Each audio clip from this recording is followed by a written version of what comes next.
अस्सलाम वालेकुम। मेरे चैनल में खुशामदीद। क्या हाल है आप सबके? तो आपकी दुआओं से अल्हम्दुलिल्लाह मैं भी बिल्कुल ठीक हूँ। आज का हम जो है वो हम बना रहे हैं बीफ पुलाव। तो उसके लिए जो है मैंने 2 किलो जो है वो बीफ ले लिया था। तो सबसे पहले गोश्त को अच्छे से वॉश किया था। वॉश करने के बाद उसको जो है चूल्हे पे रख दिया था। तो उसमें सबसे पहले ये है कि हमने पानी ऐड नहीं किया। जब गोश्त का अपना पानी खुश्क हुआ है तो उसके बाद हमने जो है इसमें पानी ऐड करना है। अक्सर इस तरह होता है कि हम स्टार्टिंग में पानी ऐड कर लेते हैं, लेकिन ये जो तरीका होता है ये ज़्यादा बेस्ट है। तो जब गोश्त का पानी जो है वो अच्छे से खुश्क हो गया था तो उसके बाद इसमें पानी ऐड कर दिया है। और उसके बाद हमने तकरीबन इसको जो है वो इतनी देर पकाना है कि ये अच्छे से गल जाए। तकरीबन 1 घंटा तो लग ही जाता है। और क्योंकि अगर हम कुकर में बनाएं तो जल्दी हो जाता है, लेकिन ये है कि दूसरे तरीके से 1 से 1.5 घंटा इतना टाइम लग जाता है। गोश्त हमारा यहाँ पर जो है वो गल चुका था। और अब दूसरे पतीले में जो है वो हमने प्याज ब्राउन कर लेना है।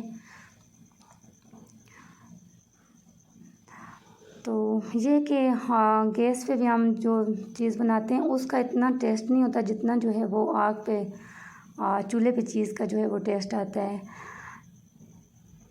तो बस प्याज यहाँ पर हमारा जो है वो हो गया था ब्राउन। उसके बाद इसमें अदरक लहसुन का पेस्ट शामिल किया था, टमाटर शामिल किए थे, हरी मिर्चें डाल दी थी।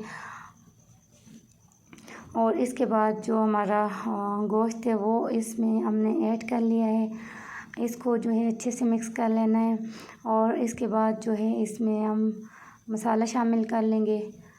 मसाले इसमें आप घर का भी शामिल कर सकते हैं, लेकिन यहाँ पर मैंने जो है वो ये लिया है नेशनल वाला। ये बस कोई भी आप जो है मसाला शामिल कर सकते हैं। और इसके बाद जो है इसमें अलग से कोई स्पाइसेस वगैरह आपको पसंद हो तो वो भी आप ऐड कर सकते हैं। नमक शामिल कर लिया था। और गोश्त को जो है वो अच्छे से पका लेना है। तो यहाँ पर जब गोश्त हमारा अच्छे से भुन जाएगा उसके बाद हम जो है वो चावल नाप लेंगे कि कितने चावल हमने लेने हैं। यानी कि हम अगर 2 गिलास चावल ले रहे हैं तो उसके लिए हमें 4 गिलास पानी ऐड करना होगा। 3 गिलास ले रहे हैं तो मतलब उसका चावलों का डबल पानी लेना है।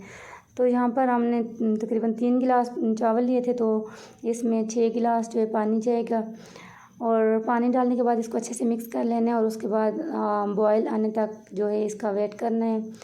पानी में बॉयल आ गया और यहाँ पर हम जो है इसमें चावल ऐड कर देंगे। और चावल ऐड करने के बाद चावलों को जो है वो अच्छे से मिक्स कर लेना है। तो गैस का ये है कि वो हमारे अपने ऊपर डिपेंड करता है। गैस पे हम जब बना रहे होते हैं तो उसको हमने मीडियम आंच पे रखना होता है। चूल्हे पे भी हम अपने मतलब आग कम या ज़्यादा कर सकते हैं। तो यहाँ पर बस चावल जब हमारे मिक्स करके अच्छे से उनको छोड़ दिया था और जब उनका पानी थोड़ा सा रह गया था तो उसको दम पे छोड़ दिया था। तकरीबन 20 से 25 मिनट हमने चावलों को दम पे छोड़ा। और उसके बाद यहाँ पर हमारा जो बीफ पुलाव है वो बनकर तैयार हो गया है। तो अगर आपको ये मेरी विलेज स्टाइल रेसिपी पसंद